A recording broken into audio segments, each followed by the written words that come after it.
there's a little bit of oil seepage from here, so what I'm going to do is take this off right here. We're going to remove this valley cover gasket, and we are going to remove and replace that valley cover gasket. So let's take off all these 10 mils. That way we can get down and replace it. It'd be goofy not to replace it while we're here.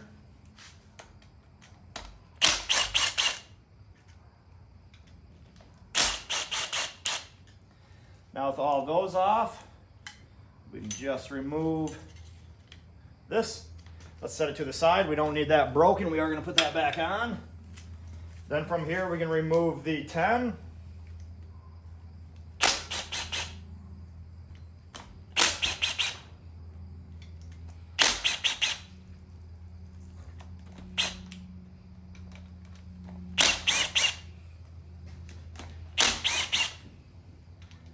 And then almost all 10 of these are loose right now. Guys, now that we have all 10 of those 10 mils out, we can pull these up gently. We do have 2 knock sensors underneath. Best thing I found out was take some needle nose, set it all the way around it, kind of like this from above, squeeze and just pull in one motion.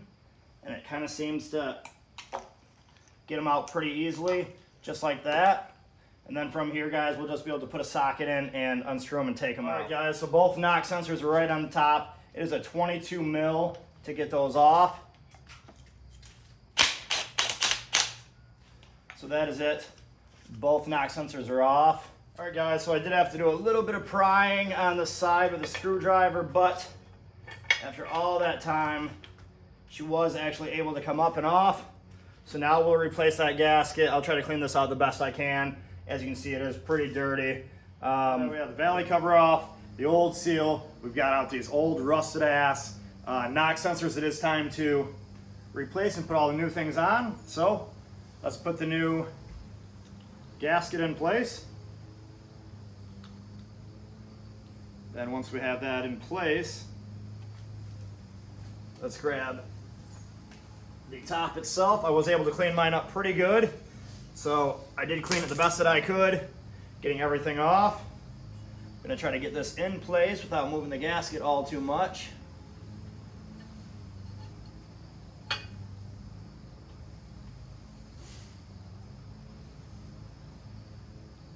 All right, with that most of the way in place, I'm gonna start putting in some of the bolts.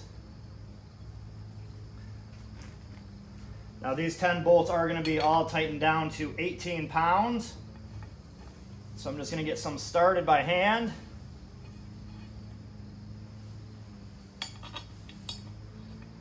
So once we get all 10 of those in, it's going to be tightened down to 18 foot-pounds. And then once I get those in, the knock sensors themselves are actually tightened down to 15 pounds. So that is spec for both.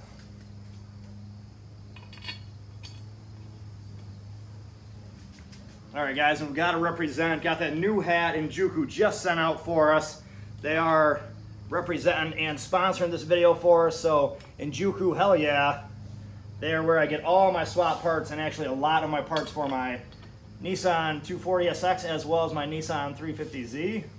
All right, guys, this valley cover does need to be torqued down to 18 foot-pounds. So that is what I'm going to do right now.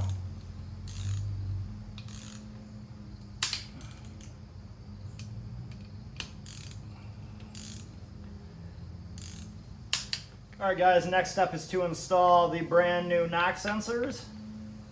So let's get these screwed in by hand as far as we can. Then it is important to tighten these down to 15 foot-pounds.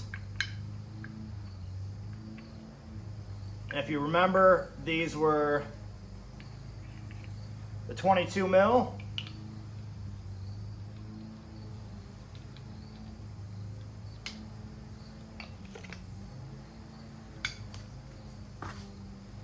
So let's tighten them down to spec.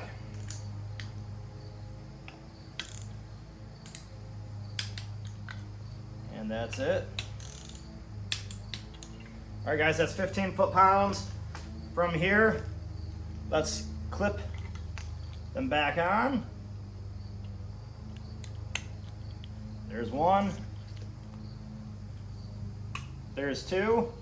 And let's feed this back. And over that, of course, let's make sure to put this back on. We'll tighten down these 410s.